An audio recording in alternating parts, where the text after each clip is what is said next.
PTI कहती है कि मुज़ाकरात हमारी ज़रूरत नहीं है, हुकूमत का मौक़िफ़ है कि हमने पीटीआई के कहने पर मुज़ाकरात शुरू किए। असल में मुज़ाकरात की ज़रूरत है किसको? मुज़ाकरात की ज़रूरत इस मुल्क को है दुआ। इनको शायद दोनों को नहीं हो, लेकिन इस मुल्क को इन मुज़ाकरात की ज़रूरत है। नवीद साहब आज पैनल में नहीं है, लेकिन उन्होंने मुझे आज एक मजमून भेजा है जिसमें उनके मौक़िफ़ की तायद हुई है कि मुज़ाकरात से कुछ नहीं निकलेगा। लेकिन मैं पुरुमीद हूँ, आपको पता है। मुझे लगता है कि ये मुज़ाकरात अल्टीमेटली कामयाब होंगे। रुकावटें आ रही हैं, बज़ाहिर ऐसे लगता है कि एक स्टेज पे आके लगता है कि जी बिल्कुल ख़त्म हो गए मुज़ाकरात। जैसे वो तहरीरी मुतालबात की बात हो रही थी कल, फिर वो भी डिस्कस हो गया हमारा तहरीरी मुतालबात के हवाले से भी। और मुलाकात वो जेल काम कहते हैं जी, वो आ जाते तो मुलाकात करा देते। आज मुलाकात का दिन था और आज गालिबन किसी एक की भी मुलाकात नहीं हुई बानी पीटीआई से। आज वो तन्हाई में उन्होंने दिन गुजार दिया मुलाकात के दिन के बावजूद। वो कहते हैं कि हमें चूँकि इन्होंने वो इजाज़त नहीं दी, इसलिए हम वहाँ मुज़ाकरात के लिए नहीं गए और चीज़ें ज़ाहिर है डिले हो रहा है। और वो अगर ताख़ीर हो रही है तो कुछ ज़ाहिर है इसकी कोई वजह तो होगी, लेकिन दोनों खेल रहे हैं एक दूसरे के साथ इस वक्त, नर्व्स के साथ खेल रहे हैं। और ये गवर्नमेंट के जहन में होना चाहिए कि नर्व्स के साथ ये अगर नर्व गेम शुरू हो गई ना, तो इसमें यकीनन बानी पीटीआई का रिकॉर्ड इनसे बहुत अच्छा है। वो नर्व्स ज़्यादा मजबूत हैं उस शख्स के जो जेल में बैठा हुआ है इनकी निस्बत। वो बड़े तहम्मुल से भी खेल जाता है, जल्दी भी कर जाता है, सारा कुछ कर देता है। वो हर तरह की चीज़ें मौजूद हैं उस शख्स में। बाज़ दफ़ा लगेगा कि बहुत जल्दी हो गया, बाज़ दफ़ा वो लगता है कि जी इस वक्त करना चाहिए तो कुछ नहीं कर रहा। तो मेरे ख्याल में ये दोनों पार्टियों को संजीदा हो जाना चाहिए। मुमकिन है जो ये बाहर मुज़ाकरात कर रहे हैं लोग, एक ये भी तो तासुर है ना कि ये चाहते ही नहीं है कि बानी बाहर आए, क्योंकि बानी के बाहर आने से ज़ाहिर है इनकी बहुत सारों की दुकानें बंद हो जाएंगी। इनकी जो इस वक्त अहमियत बनी हुई है, कोई चेयरमैन बना हुआ है, कोई सेक्रेटरी बना हुआ है, वो सारा ये इंजॉय कर रहे हैं प्रोटोकॉल्स, तो वो भी ख़त्म हो जाएंगे। ज़ाहिर है वो फिर चीज़ें इंटायरली चेंज हो जाएंगी। फिर तो ज़ाहिर है वो ऑर्डर ही होगा ना कि जी आज से तुम नहीं, वो ये काम करेगा। और अभी भी आप देख रही हैं कि पीटीआई का ऐसे ही चलता है कि अचानक पता चलता है जी कि नहीं आज ये नहीं है, अब दूसरे बंदे की मैं ड्यूटी लगा रहा हूँ, कल से वो ये देखा करेगा। ये इसी तरह चलता रहता है। फिर कुछ वो इनफाइट भी चलती रहती है पीटीआई में। लेकिन मुझे जो मज़े की चीज़ लगी वो आपने सुनवाई भी मरियम नवाज साहिबा की जी। वो आजकल बड़ी मज़े की बातें कर रही हैं, जैसे फुट और माउथ की भी उन्होंने आज बात की।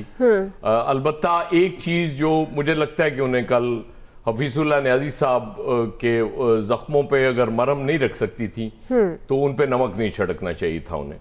मतलब जनरल बात कर लेती, कोई हर्ज नहीं है, लेकिन स्पेसिफिकली उनके बेटे का नाम लेके, क्योंकि हफीजुल्लाह न्याजी साहब वो शख्स हैं जो वो बहनोई होने के बावजूद इमरान खान के उनकी सिस्टर के हस्बैंड होने के बावजूद उनकी हमेशा हमदर्दियाँ पीएमएलएन के साथ रही हैं और बहुत सपोर्ट रही है उनकी इनको हमेशा।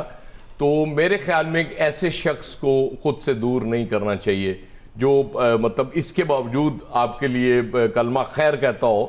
तो आई डोंट नो कौन मशवरे देता उन्हें, इस तरह की चीज़ें अवॉइड करनी चाहिए मरियम साहिबा को और नहीं करनी चाहिए। और आज एक वो वीडियो भी उन्होंने उनकी एक वज़ीर ने वो जारी की उस पर सोशल मीडिया पे, मेरे ख्याल में वो भी जारी नहीं करनी चाहिए थी। बेहतर यही है क्योंकि सियासत में इस हद तक आप इमरान पे तो इल्ज़ाम लगाते हैं ना कि वो सियासत को कहाँ से कहाँ पहुँचा दिया, तो कम से कम आपको तो ये सबूत देना चाहिए कि जी हम बड़े सुलझे हुए लोग हैं, सियासतदान, हम सुलझी भी सियासत करते हैं। जब आप भी उस तरह की बातें करते हैं तो फिर आपकी बात में वजन ख़त्म हो जाता है। तो मेरी तो यही रिक्वेस्ट होगी मरियम साहबा से कि आइंदा कम से कम इस तरह के हसास मौज़ूआत को ना टच करें तो बेहतर। सही जी। आमिर साहब, आजकल ना वो मौसम है हाफिज के सोहन हलवे का, तो शकील अंजुम भी बैठे हुए हैं, तो देख लें फिर। वैसे तो हाफिज ही हाफिज हो रही है, तो सबर वो भी बड़े आज देख रहे हैं और वो भी सबर को समझते हैं कि सबर फौज का कितना आजमाया जा सकता है कि उनको मुसलसल छेड़ा जाए। बिल्कुल हफीजुल्लाह न्याजी को अलग रखते हुए उनके बेटे के किरदार पे अज़मा बुखारी ने अगर आज वीडियो जारी की है अपनी सीएम के हवाले से, तो वो मेरे ख्याल में तो बिल्कुल ठीक किया है कि जब एक शख्स हर एक को बार बार उकसा रहा है अपने मामू की तरह कि फौज कुछ भी नहीं लगती और ये 50 इंच की कोर कमांडर की पैंट है, उसके ऊपर आप जो मर्जी कहें, लेकिन उन्होंने अंगेख्त किया है और हर मौके पे किया। उस पूरी वीडियो को मैंने भी देखा। मेरे साहब में तो अज़मा बुखारी ने बड़ा अच्छा काम किया वो करके कि जी सीएम ने अगर बात कही तो इस हवाले से कही। हाँ, जहां तक अब ये जेल में ना गए, देखें ये वो काम है कि जी इनको जेल हुकाम दावतनामा देते कि आइए हुजूर, आपने दरख्वास्त दी थी फैसल फरीद साहब, हमने जेल से बाहर वो एक ज़मीन का कता है जहाँ पे कोई दुनिया के सैटेलाइट काम नहीं करेगा, ऑडियो रिकॉर्डिंग नहीं होगी, आप वहाँ जाके अपने बानी से इमरान खान साहब से मिल लें। कैसे मुमकिन है भाई? आपने मुतालबा किया, आप जाके खड़े हो, आपको पहले अरेस्ट भी किया था, आपकी वीडियो बन गई थी, आपको ना मिलाते दुनिया तो देखती है। दूसरा मौका है, जेल हुकाम वेट कर रहे हैं, कमेटी बैठी है कि हमें कोई दावतनामा आए। भाई वहाँ क्या हो रहा है कि आपको दावतनामा मिलेगा? आपने दरखास्त दिया, पहुंच जाए, आपने अपने लीडर को मिलना है ना, आप लोगों को तो दिखाएं कि हम सीरियस है मिलने में। फिर जेल हुकाम ना मिलाएं, फिर आप कहेंगे कि ये कमेटी बेबस है हुकूमत की, क्या है? वो तो आम मुलाकात का दिन है जिसमें सबसे पहली शर्त ये होती है कि आज लोगों से मिलना है। इमरान खान के पास लिस्ट जाती है, वो टिक करते हैं कि फलां फलां से मैं मिलूंगा, और जिसका नाम टिक नहीं होता उसको वो बादरत कर लेते हैं। ये तरीकाकार है, कई हफ्तों से जारी है, कोई नई बात नहीं है।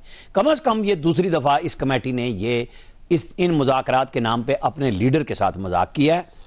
अपनी जो बात अयाज साहब ने कही, चमकाने की कहानी की है कि जी हमारी तो लीडर कायम रहे, बाकी देखी जाएगी बानी के साथ, इमरान खान के साथ और उनकी फैमिली के साथ क्या हो रहा है क्या नहीं हो रहा। बहरहाल होना ये चाहिए कि अब जब इमरान खान ने कह दिया है, इन्हें अगर ये जब बैरिस्टर गौहर ने आके कहा है ना कि बगैर मुलाकात के भी मिले तो तहरीरी मुतालबात जाके दे दें।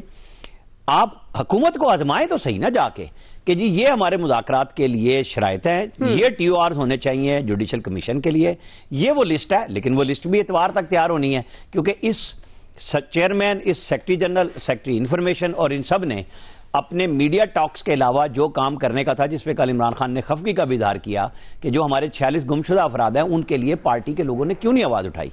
वो तो सारे सिर्फ उस पर आवाज़ उठाते हैं जिसपे यूट्यूब वालों को डॉलर मिले, वाह बने, इसके अलावा तो कोई काम नहीं कर रहे। पंजाब की लीडरशिप है कहाँ पे PTI की?